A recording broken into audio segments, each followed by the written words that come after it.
दोस्तों नमस्कार।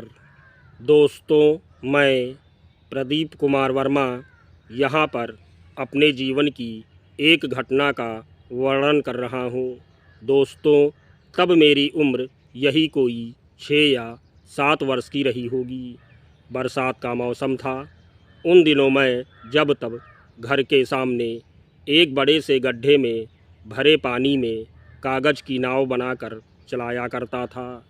सवारी के नाम पर कुछ बड़े चींटे चींटियों को सावधानी से पकड़कर नाव में बैठा दिया करता था।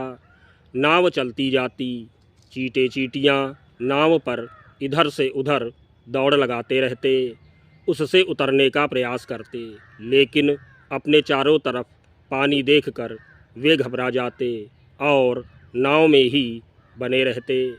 यह सब देखकर मुझे बहुत आनंद आता।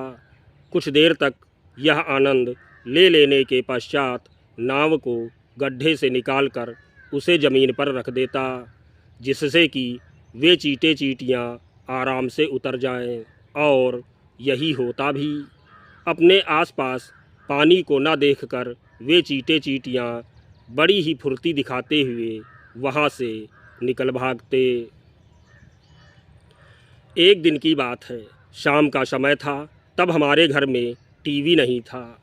हमारे घर में क्या, तब बहुत से घरों में टीवी नहीं था। टीवी तो फिर 10-12 वर्षों बाद हमारे घर में आई थी, वो भी ब्लैक एंड वाइट।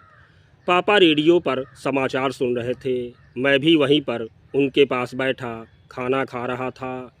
तभी रेडियो पर प्रसारित एक समाचार ने मुझे कुछ सोचने पर मजबूर कर दिया। समाचार यह था कि कहीं किसी बड़ी सी नदी में एक नाव पलट जाने से उसमें सवार 40 व्यक्ति डूब गए। 5-6 तो किसी न किसी तरह से तैरकर निकल आए। बाकियों का अभी कुछ पता नहीं चला। उनकी खोज जारी है। मेरे लिए यह बड़े दुख और चिंता की बात थी। कहीं मेरी भी नाव डूब गई तो? वह बेचारे चींटे चींटियाँ? नहीं, मेरा बाल मन किसी अनहोनी से घबरा उठा। फिर उसके अगले दिन मैंने अपनी नाव तो चलाई, बड़े मज़े से चलाई, लेकिन किसी भी सवारी के बगैर।